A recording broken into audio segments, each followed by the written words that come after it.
All right, welcome back. Pleasure to introduce you to Melissa Bailar, Executive Director of the Medical Humanities Research Institute at Rice University. Thank you, Melissa.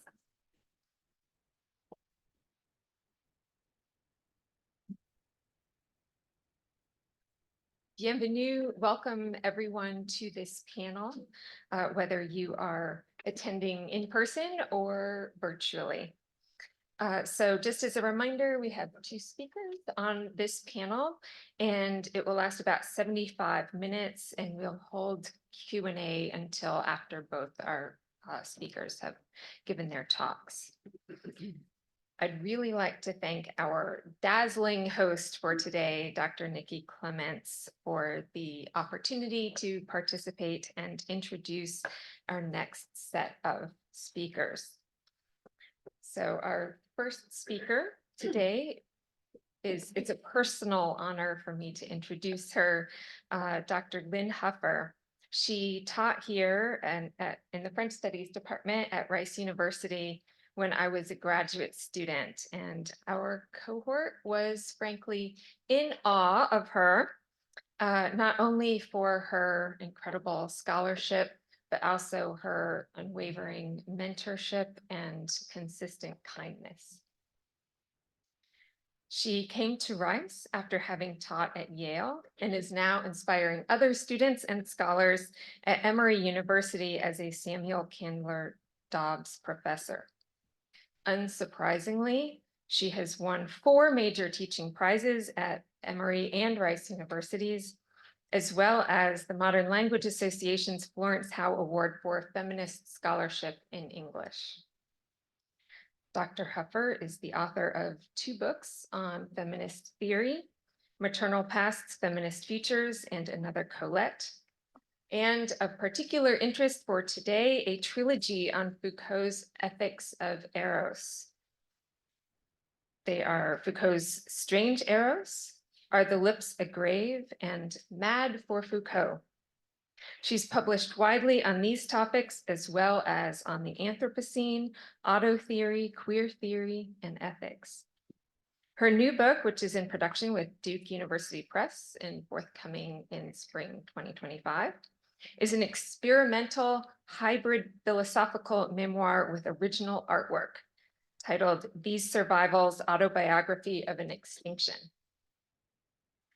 She's a prolific writer outside of academia and has had writers' residencies at the Ragdale Foundation in Lake Forest, Illinois, the Brush Creek Foundation for the Arts in Saratoga, Wyoming, Hambridge Center in Dillard, Georgia, and the Camargo Foundation in Cassis, France. Her personal essays and creative nonfiction have appeared in over a dozen venues, and she also co-produced with the Chicago artist Jennifer York a limited edition collaborative artists book titled Waiting Pool. I hope that you are all properly impressed. I cannot do her justice, and I invite you to welcome Dr. Huffer, who will most interestingly speak, quite bearably, I'm sure, on unbearable speech. Thank you. What a lovely, kind introduction. Thank you. And it's so wonderful to be back here. As Melissa said, I was here from 1998 to 2005, and it's wonderful to be back. And thank you, Nikki, for inviting me. And it's such an honor to be with all these illustrious French colleagues and people from elsewhere in the US. And thank you to the audience as well for being here. All right, so unbearable speech. This talk opens ethics as the question of ethics that must of necessity address relations of power, the question of politics. It does so by inquiring into Foucault, Judith Butler, and the question of speech as an ethical question that opens onto particular political scenes. It begins with Butler's reading of Foucault in their 2005 book, Giving an Account of Oneself. That reading takes us to France and Tunisia in the late 1960s. In 1967, Foucault was given 11 questions to answer from readers of Esprit, a political and literary magazine edited at the time by Jean-Marie Domenac. In 1968, Foucault published a lengthy response to just one of them. Butler cites a passage from that response at the beginning of Giving an Account of Oneself. This talk listens stereophonically to that exchange between Butler and Foucault. The exchange, of course, is asymmetrical. Butler is still with us, living and breathing, in a new exchange with Foucault mediated through me that marks the 40th anniversary of Foucault's death. I write over the corpses of others, Foucault once said. This is a classically Foucauldian scene of address between an I and a you who's already dead, between Butler and a Foucault who speaks after death. This exchange on the border of death retraverses a particular place in time in Foucault that Butler cites in a more general way as a way to make a claim about ethics. That place-time in Foucault is thickly sedimented, soaked in blood and the fearless speech of revolutionary fervor. It opens an archive of the history of the present, where corpses, survivals, and love are buried. Ne te courbe que pour aimer. Si tu meurs, tu aimes encore. Bow only to love, René Char once wrote. If you die, you still love. Or it could be you love again. It could be the other one, I think. Foucault teaches genealogy as a strange pedagogy of love. Not love as a volatile, lovely feeling, but love in its works, what Kierkegaard calls the work of love. A scene of address. Butler opens their book with a scene of dispossession. The I is always to some extent dispossessed by the social conditions of its emergence. Indeed, such dispossession may well be the condition for moral inquiry, the condition under which morality itself emerges. This is not moral nihilism, but the strange situation of a moral discourse uttered by an I that does not belong to itself. Foucault agrees, insisting on the dimension of time as the force of that self-dispossession. Discourse is not life, its time is not yours.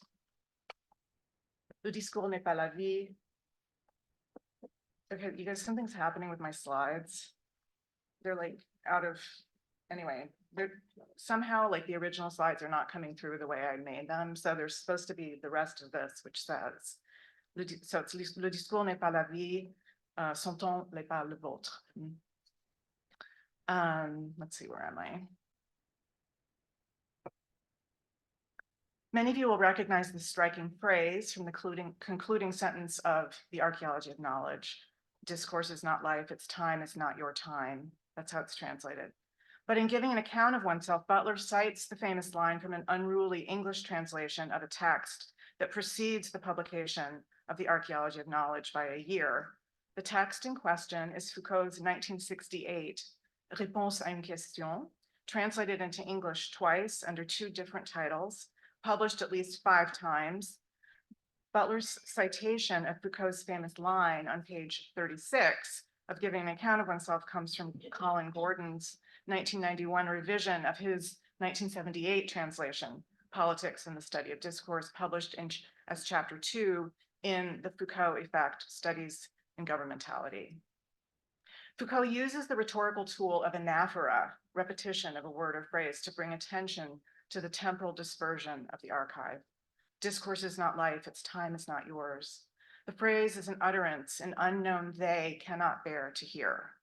In the 1968 original French version, Le discours n'est pas la vie, son temps n'est pas le vôtre, in a classic example of free indirect discourse à la Flaubert, the phrase hovers as something heard but without quotation marks.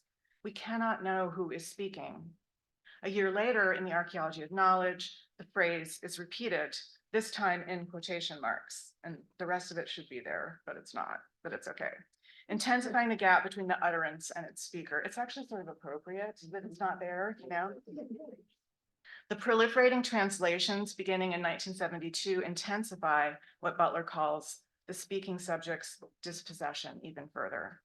Discourse is not life, its time is not yours. So here's Foucault to his reader in 1968, cited in Butler. I'm sorry, it's cut off.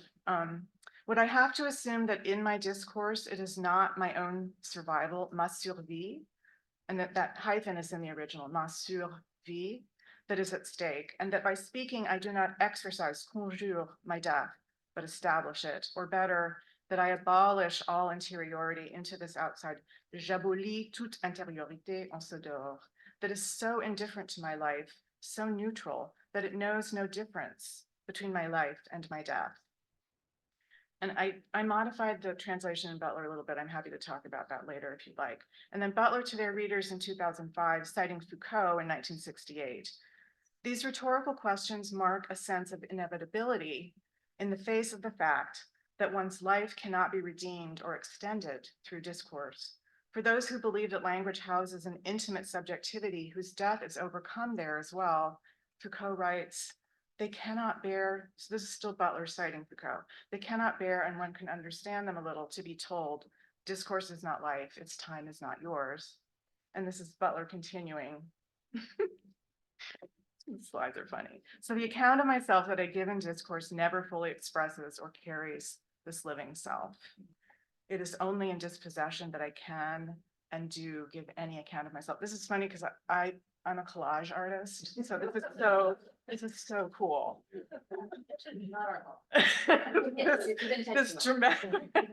This dramatic exchange tracks a chiastic movement between reading and citing 1968 and 2005 that extends into our engagement with the passage today, right? So we have Foucault and Butler in this chiastic relation. And I would say we're somewhere in that crossing of the chiasmus. The scene of address is the frame Butler offers for staging ethics and giving an account of oneself. The address of an I to a you is also a reading. Butler reads Foucault in 2005, just as Foucault reads his reader in 1968. Here in Butler, reading becomes a response to a question about ethics, but in its chiastic temporal inversions, Butler's 2005 response to a question about ethics becomes a mise en abîme of Foucault's 1968 Réponse à une question. Foucault's lengthy answer to only one of 11 questions posed by Esprit readers in 1967 was published in Esprit number 371 in May 1968. It was subsequently republished in Die Écrit in 1994. Crucially, the reader's question concerns the relation between Foucault's method and progressive politics. So part two, a diabolical question. From the Esprit reader, 1967. This is the reader's question. Does a mode of thought which introduces discontinuity and the constraints of system into the history of the mind not remove all basis for progressive political intervention? So that's the political question. In his response, Foucault tells the reader he's been mulling over the question for over 2 months. He marvels at the questioner's diabolical pertinence, how the question has estranged him from himself. I suddenly sense how bizarre my position is, how strange and illegitimate, how jarring. Foucault then responds point by point to each element of the question, not discontinuity, but discontinuities, not system, but systems, not a history of the mind, but an analysis of discourses in the dimension of their exteriority. But the primary point of the question and Foucault's main concern is politics, or as Foucault puts it, the relationship between what I say and a certain political practice. So what are the politics of that scene where Foucault meets his reader's diabolical question? Although May 1968 put Esprit 371 right in the middle of a French anti-capitalist student and worker uprising known as May 68, the questions were originally posed to Foucault in 1967. The reader's question about progressive politics reflects broader debates in France about Marxism and what became known as the death of man. Beyond Paris, in May 1968 was a time of anti-imperialist, anti-authoritarian, anti-war revolts across the world. And I'm not going to name all of them. There were many, many revolts in 1968. In 1967, during the period where Foucault received his 11 questions from Esprit readers, he was teaching at the University of Tunis, where he held a visiting professorship from 1966 to 1968.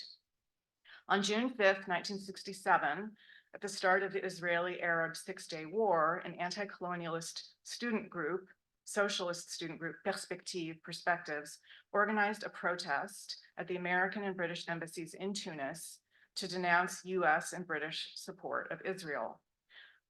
Perspective had been formed by Tunisian students and professors in Paris in October 1963 and had expanded to Tunis and other cities.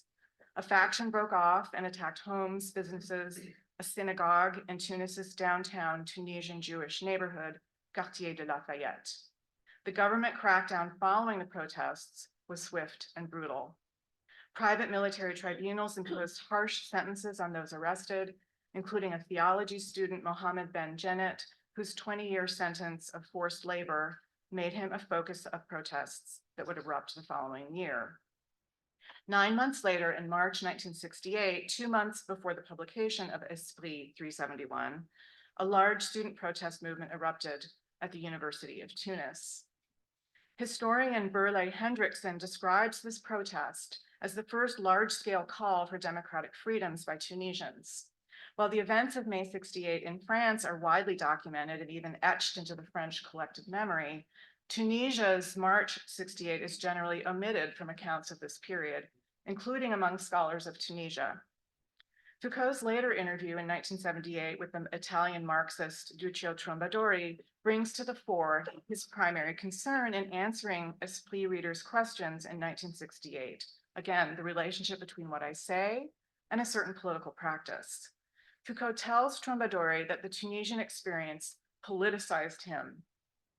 This is Foucault. Marcuse said reproachfully one day, "Where was Foucault at the time of the May barricades?"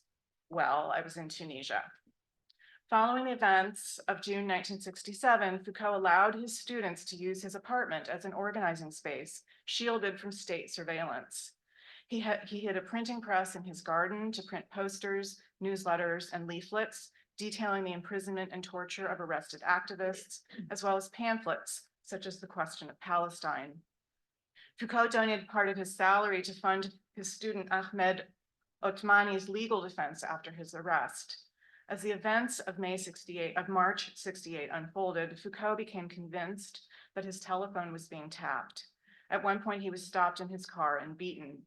By October 1968, he was forced to leave Tunisia. Later, when Foucault was asked to compare the French and Tunisian experiences of spring 1968, Foucault replied, "There's no comparison between the barricades of the Latin Quarter and the real risk of doing 15 years in prison in Tunisia." As Otmani recounts in his personal testimony, Beyond Prison, Sortir de la Prison, that experience included humiliation, verbal abuse, and systematic torture. Foucault tells Trombadori the Tunisian experience was shocking and decisive. Strikes, boycotting of classes, and arrests that took place during an entire year. The police entered the university and attacked many students, injuring them and throwing them into jail. They were sentenced to 8, 10, even 14 years of prison. Foucault describes himself as this is a quote, "profoundly struck and amazed by those young men and women who exposed themselves to serious risks for the simple fact of having written or distributed a leaflet, or for having incited others to go on strike. Such actions were enough to place at risk one's life, one's freedom, and one's body." Otmani, arrested and tortured multiple times, sentenced to 12 years in prison, links Foucault's support of his Tunisian students to Foucault's enduring interest in prison and prison conditions. So, contra a long tradition of crediting French May 68 as the external impetus behind Foucault's turn toward power in the early 1970s, recent scholarship has highlighted Foucault's Tunisian experience as more decisive.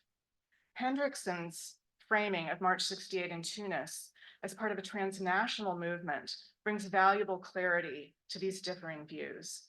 March 68, May 68, and all the events that have happened since are connected.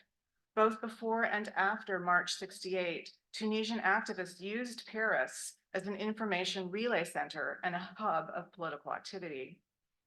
With regard to Foucault's supposed turn toward power, I would simply add that Foucault was already thinking about power in explicitly anti-colonial terms when he wrote History of Madness in the late 1950s. The book was written during the Algerian War and published the year before Algerian independence.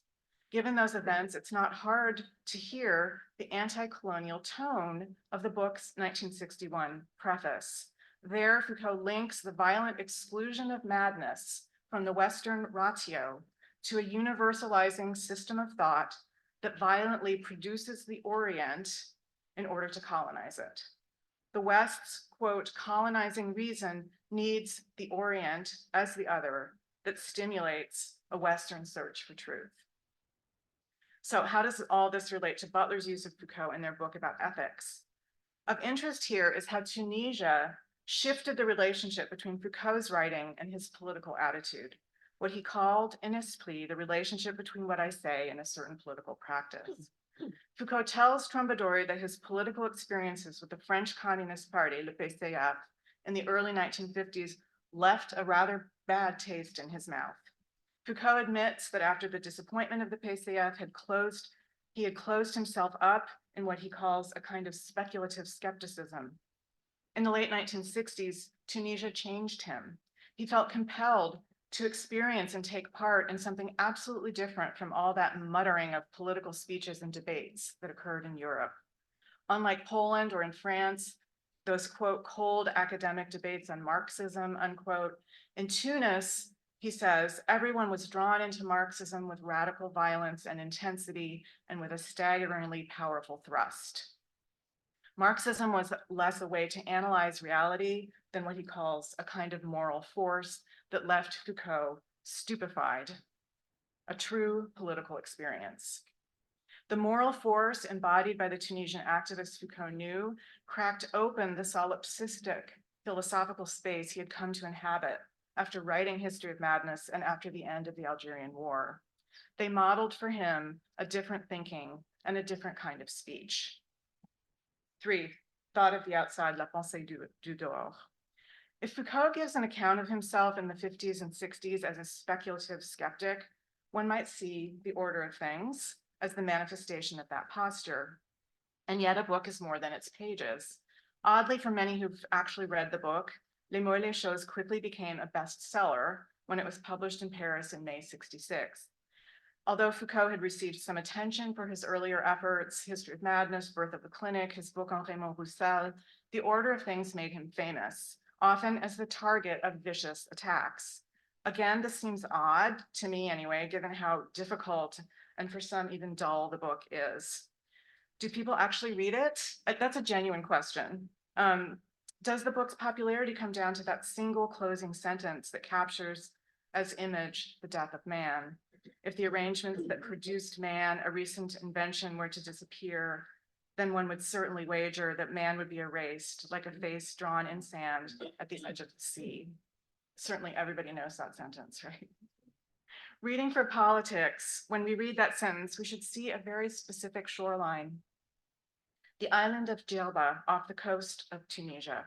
During a vacation in Tunisia in December 64, Foucault finished writing Les Mots et les Choses. As he was leaving to return to Paris, he scratched out those lines on a postcard as the plane climbed skyward over the ocean. Looking down, Foucault saw the ground tipping at the sea's limit, le basculement du sol à la limite de la mer. That ground at its limit was man.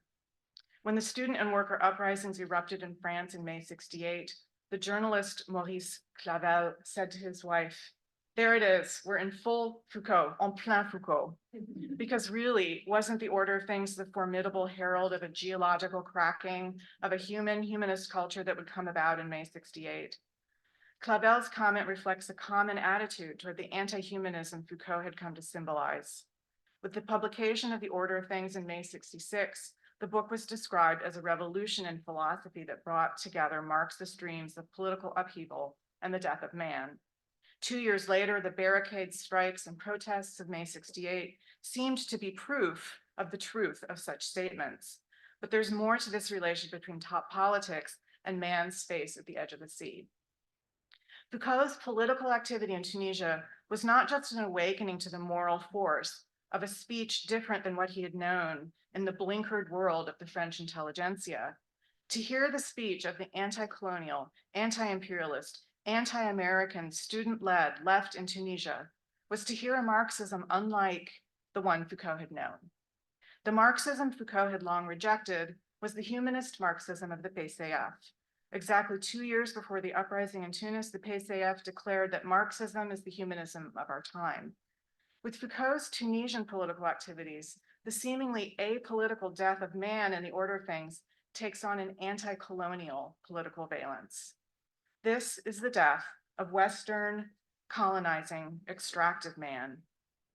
And in the post-colonial context of the 1960s, French society was geared toward bearing the traces of its own brutally extractive foundations. Many have criticized Foucault for excluding colonialism from his histories of Western reason, but a genealogy of his writing and political activities reframes his humanism as anti-colonial. If you get anything from this talk, I just want you to hear that. There's no doubt he saw humanism as the engine of a colonial violence whose brutality was covered over in what Foucault called the blackmail of the Enlightenment. It's not by accident that he announced the death of man as he hovered in the air over a former French protectorate. The sentence he scribbled there is not just philosophy, but a political call. As he said, our task is to definitively free ourselves from humanism. In this sense, our work is political work. Notre travail est un travail politique. So back to Butler ethics and its relation to politics. In the quote from Esprit that Butler cites, Foucault describes a speech in which, as I said before, I abolish all interiority to an outside. What is this outside and how is it relevant to progressive politics? And the question of discontinuity that concerned Foucault's diabolical Esprit reader. More specifically, how might this speech from the outside carry the moral force of Foucault's Tunisian students in 1968? In 1966, the same year The Order of Things was published, Foucault wrote an essay called La pensée du dehors, the thought of or from the outside, about the writings of Maurice Blanchot. In the Blanchot essay, Foucault calls the murmur of the archive the outside. That Blanchotian outside names what Foucault calls a de-dialectizing contestation of discourse, a contestation that effaces, this is Foucault, not reconciliation, but a droning on and on, not mind and laborious conquest of its unity, but the endless erosion of the outside. To contest discourse is to listen for unreason in Western reason's archive. I have a thing about discipline and punish and where he says there is no outside. I'm going to skip that for the reasons of time, but we can talk about that if you'd like. So, keeping all of this in mind, perhaps we can hear differently than we did before the speech of the outside in the 68 Esprit essay cited by Butler. That speech not only calls for a different thinking, where thinking refers to something other than the bringing of concepts into the interiority of the mind. It also raises ethical questions about a different relation between speech and politics, between what I say and a certain political practice.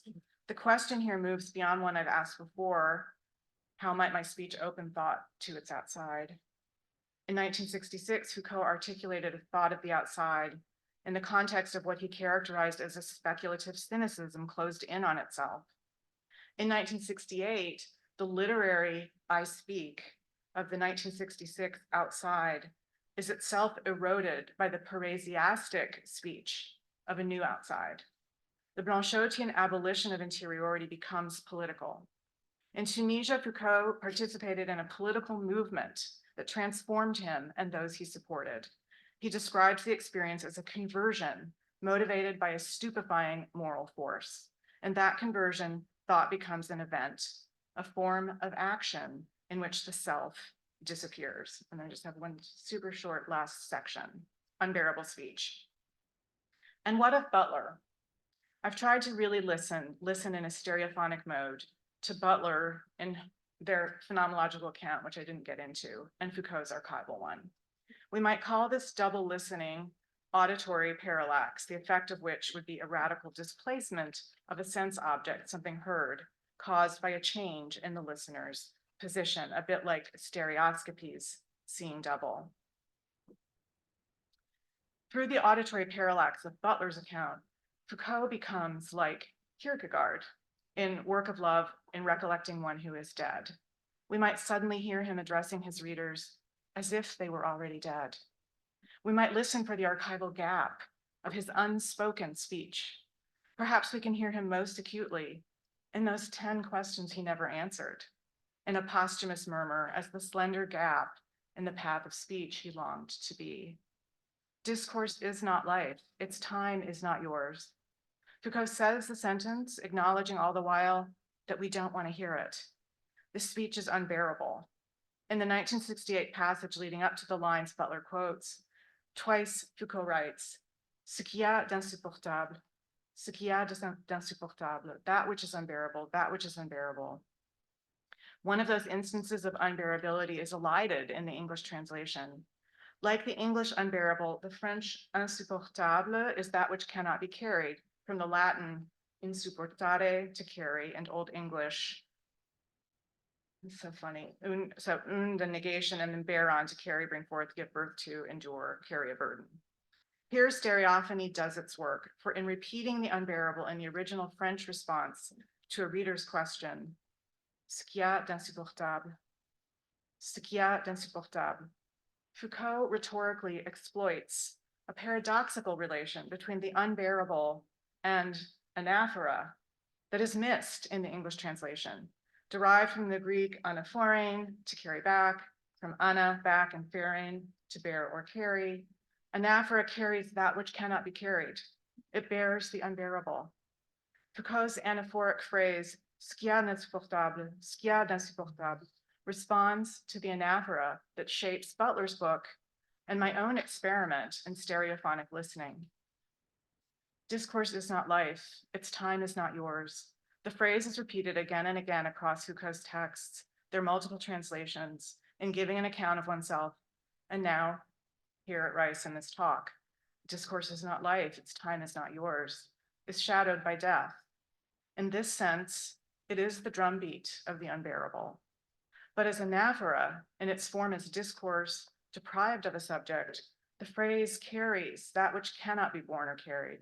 Anaphora, the recursive temporality of repetition and return, bears the unbearable. Thank you.